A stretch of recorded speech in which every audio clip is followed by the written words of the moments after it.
Radhe Radhe, welcome to my YouTube channel. সকলকে good morning. আর আজকে সকাল দিয়ে ওয়েদার মেঘলা হয়ে রয়েছে, কোথাও আজকে সূর্য ওঠেনি। কোথাও মানে সূর্য দেখতে সরি, সূর্য ওঠেনি আজকে, পুরো মেঘলা হয়ে রয়েছে। তবু আমি পাখির ঘরটা খুলে দিয়েছি, আর টিনটাও লাগানো নেই। বৃষ্টি হতেও পারে, নাও হতে পারে। এবার মাকে বলেছি যদি বৃষ্টি আসে তাহলে প্লাস্টিকটা টেনে দিতে, তাহলে আর পাখির জল লাগবে না পাখির গায়ে। চাদর না নামালে হবে, প্লাস্টিকটা দিয়ে দিলে আর জল লাগবে না। আর এই ধারের চাদরটা নামিয়ে দিতে, এই ছোট খাঁচা। কারণ এগুলো ঠান্ডা লাগলে আবার অসুবিধা এই পাখির, বৃষ্টির হাওয়া যদি গায়ে লাগে, জল যদি গায়ে লাগে, আর ওর জন্য।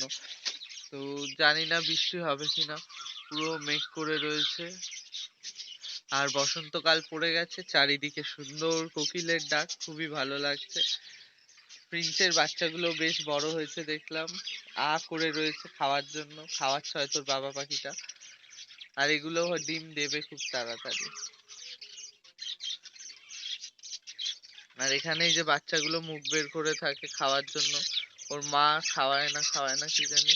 এই যে এই সামনে আসলো, এটা এই বাচ্চাগুলোর মা। তিনটে বাচ্চা আছে ঘটে।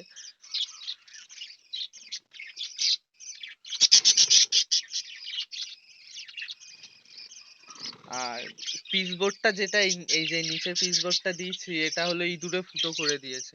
আর খাঁচার ভেতরে দিলে পাখিতে ফুটো করে দেয়, আর নিচে দিয়েছি তো নিচেও দেখছি ইঁদুরে ফুটো করে দিয়েছে। আর নোংরাগুলো এই ছোট খাঁচায় পড়ছে, এখান দিয়ে দেখা যাবে না এই ফুটোটা। ওই যে একটা বড় গর্ত করে দিয়েছে ইঁদুরে। ইঁদুরের জ্বালায় মানে কিচ্ছু রেখে শান্তি নেই। ওই জায়গাটা গর্ত করে দিয়েছে একটা, ওই আসা যাওয়া করতে পারে না এই খাঁচা ওই খাঁচাতে, ওর জন্য গর্ত করে দিয়েছে যাতে আসা যাওয়া করতে পারে। আর খাঁচার ভেতরে যদি পিচবোর্ড দিই তো দেখতেই পাচ্ছ পাখিতে ছিঁড়ে ছিঁড়ে কি করেছে। ভেতরেও দেয়া যাচ্ছে না, নিচেও দেয়া যাচ্ছে না, মহা জ্বালা। আর এখানে হলো এই চাদরটা আমি গুজে দিই এই পাখির খাঁচার পেছন দিয়ে, আর ইঁদুরে যেইভাবে টেনে টেনে তুলে ফেলেছে পুরো। আমি এইভাবে গুজে দিই যাতে পাখির মানে ঠান্ডাটা কম লাগে, রাতে চারিপাশ দিয়ে করে দিই। আর ইঁদুরে পুরো টেনে টেনে এমন এমন করে তুলে ফেলে চাদরগুলো। তুলে একদিন দেখে এই নিচে ফেলে রেখেছে, পুরো সারা রাত পাখিগুলো আগলা ছিল। তো সকালবেলা উঠে দেখছি কি এরকম চাদরটা নিচে পড়ে রয়েছে, তারপর আবার তুলে দিলাম চাদরটা। ইঁদুরে প্রচন্ড জ্বালাচ্ছে, ওই পাশে মাটি তুলে পুরো ঢিপি বানিয়েছে, এখানে গর্ত করছে, ইটের ফাঁক দিয়ে ইঁদুরে থাকছে। ওপরে কি করছে জানি না, বস্তা টস্তা ছিঁড়ে ছিঁড়ে সব দেখতে হবে। পাখিগুলো তো মানে সব মারামারি এটা ওটা করে ভয়ে ডিম বাচ্চাই করছে না পাখিগুলো। এই নিচের ওই সাদা সাদা ওই পাখিটা, ওটাকে মারে। ওই হলুদ পাখিটা, এই হলুদ পাখিটা তো ওই ভয়ে ওইটা ঘটে ঢোকে না, ডিম বাচ্চা করে না।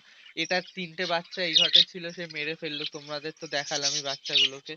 তো আজকে যে আহত বাচ্চাটা ছিল, ওই বাচ্চাটাকে আমি ওই কোনার ঘরটা দিয়েছিলাম, ওই যে ঘরটা বাচ্চা রয়েছে এই ঘরটা দিয়েছিলাম। তো পরের দিন দেখি ওই বাচ্চাটাও মারা গেছে, কারণ ওটার অবস্থা খুবই খারাপ ছিল, মাথা টাথা পুরো ঠুকরে ছিল অন্য পাখিতে। তো ওটাও মারা গেছে দেখলাম। তিনটে বাচ্চাই মারা গেছিল, ভেবেছিলাম ওই তিনটা হয়তো বাঁচবে, বেশ বড় হয়ে গেছিল। তারপর এখন ওই পাখি তো ওই আলাদা থাকে, ভয়তে ভয়তে ওই কোনায় গিয়ে বসে থাকে, মারে সব পাখিগুলো মিলে, ওর জন্য। আর এখানে এই সাদাটাকেও মারতো, এর জন্য আলাদা করে দিয়েছি। এই যে এই কালো পাখিটার মাথায় দেখো টা কি হয়েছে, কালোটা হলুদ, হলুদ এই সবুজটা কি করে যে এদের মাথায় কি লাগছে বুঝতে পারছি না। মাথাটা দেখছি কাটা রয়েছে। আর সকালে এদের জল খাবার দেয়া হয়ে গেছে, কালকে যেহেতু ডিম ভাত দিয়েছিলাম তাই ওদের অনেক খাবার দেখি বেঁচে গেছিল। ওরা সারাদিন ধরে ডিম ভাত খেয়েছে, আর খাবার অনেক বেঁচে গেছিল। অন্যদিন খাবার একদম খাঁচায় থাকেই না সকালবেলা। তো আজকে ভালোই খাবার ছিল, এই খাঁচাতেও তাই এই খাঁচাতেও তাই ভালোই খাবার ছিল। সারাদিন ওরা যেহেতু ডিম ভাত ওইগুলো খেয়েছে, তাই হলো এই খাবার ওরা খায়নি বলতে গেলে, অনেক খাবার ছিল। ওটাতেও বাটিতেও থাকেই না, বাটিতে তো খাবার। আর এটাতেও থাকে না খাবার, কিন্তু আজকে দেখি বেশ খাবার ছিল। তো ডিম ভাত দেয় একদিকে, খাবার বেঁচে যায়, এটাই যা। আর ওটা ওরা মানে ডিম ভাতটা খেয়েই ওরা সারাদিন থাকে। রোদ্দুরের কথা বলতে বলতে দেখছি রোদ্দুর উঠে গেছে। এবার রোদ্দুর সোজা খাঁচায় পড়ছে, ভালোই হয়েছে, ঠান্ডা ভাবটা কেটে যাবে পাখিদের। পাখিগুলো তো ডিম ডিম ডিম দেয়, তবে বাচ্চা ফোটায়, অন্য পাখিগুলো মেরে ফেলে, এটাই যা ঝামেলা। অন্য পাখিগুলোর জন্য থাকে না বাচ্চা, এই যে মারামারি করছে যেরকম, এইরকম করতে থাকে মারামারি ওরা। হয়তো অনেকেই দেখি কমেন্টে অনেক ভাই বলছিলেন যে খাঁচা ছোট হয়ে গেছে, এর জন্য হয়তো খাঁচা ছোট পাখি বেশি হয়ে গেছে, এর জন্য হয়তো এরকম করছে, পাখি ঘর নিয়ে মারামারি করছে, ওরা থাকতে পারছে না ঠিক করে।